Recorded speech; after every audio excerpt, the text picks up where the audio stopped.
How to take rejection like a badass. Rejection isn't personal, and it certainly isn't a damn death sentence. It's redirection. But if you keep taking it like a death sentence, you'll never build the life you actually want.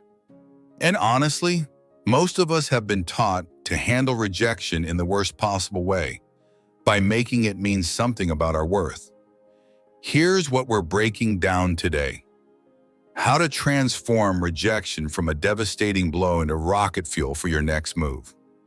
I'm going to walk you through some mindset shifts that separate people who crumble from people who come back stronger.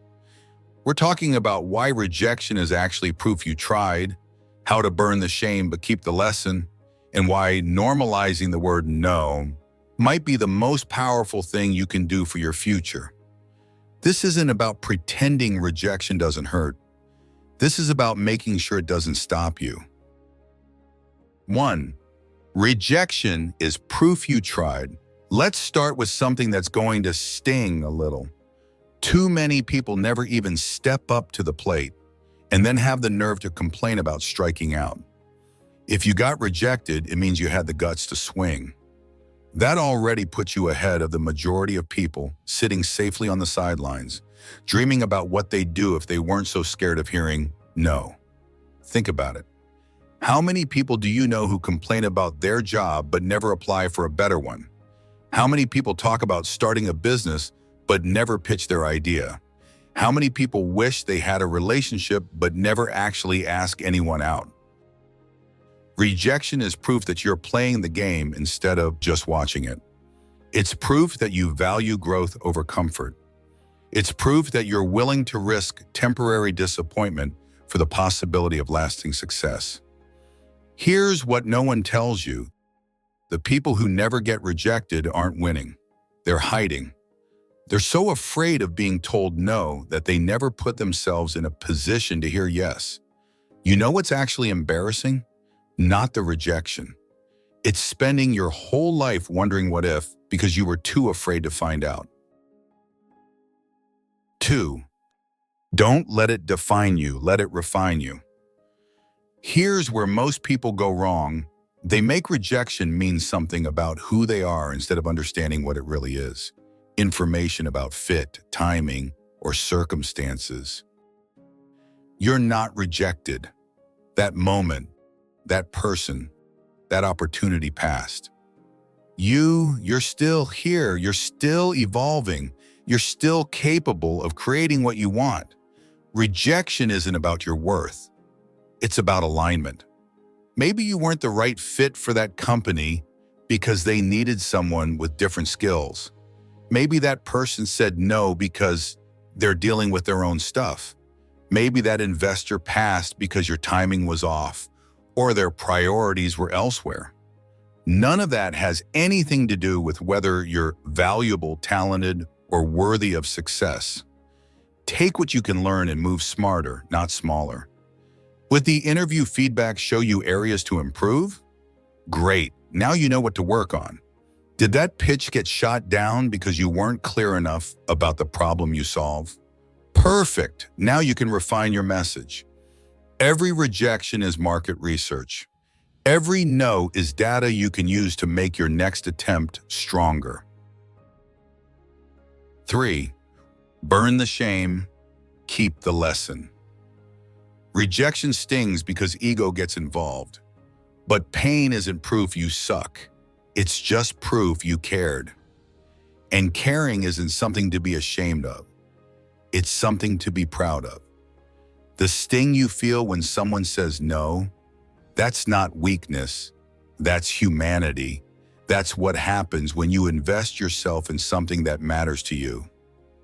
The problem isn't the feeling. The problem is when you let that feeling convince you that you shouldn't try again. Separate your identity from the outcome. You are not the sum of your rejections any more than you are the sum of your acceptances. You are a person who takes action, who tries things, who puts yourself out there despite the risk. Feel the disappointment. Sit with it for a minute.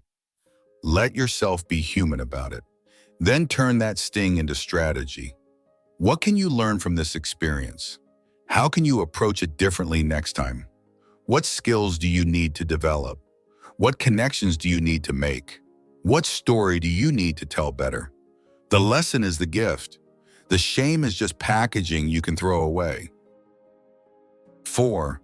Normalize the word no. Here's a reality check.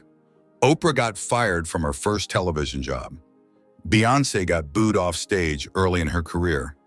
J.K. Rowling got rejected by 12 publishers before someone said yes to Harry Potter.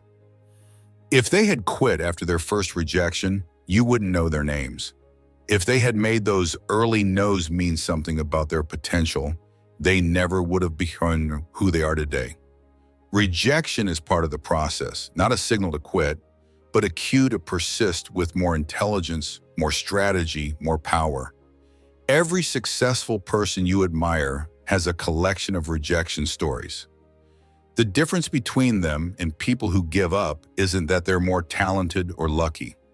It's that they understand rejection as a numbers game and a skill-building exercise. Maya Angelou said it perfectly. You may encounter many defeats, but you must not be defeated. She understood that defeats are events, not identities. They're experiences you have, not verdicts on who you are. The most successful people aren't the ones who never get rejected.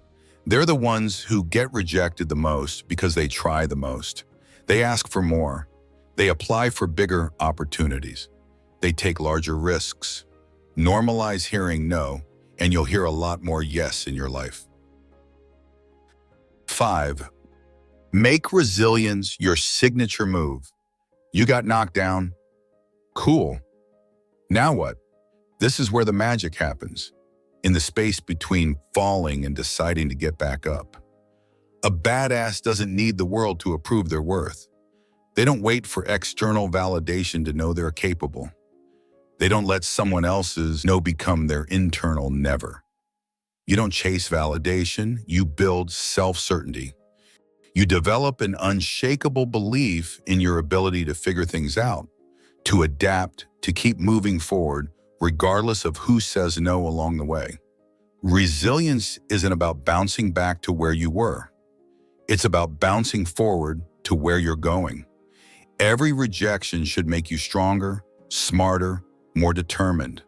Not because you're trying to prove the rejecter wrong, but because you're trying to prove yourself right. The goal isn't to become rejection-proof. The goal is to become rejection-powered, to use every no as fuel for your next attempt, to let every closed door remind you that there are other doors and you have the keys to open them. You keep showing up even after the door slams. You keep trying even after being told you're not good enough. You keep building even when others can't see your vision. That's how you take rejection like a badass. Okay, time for some tough love. You're not fragile, you're just out of practice at failing forward. You've been coddled into thinking that rejection is some kind of referendum on your value as a human being, and that's complete bullshit. Here's the hard truth. You're addicted to playing it safe because you've confused comfort with success.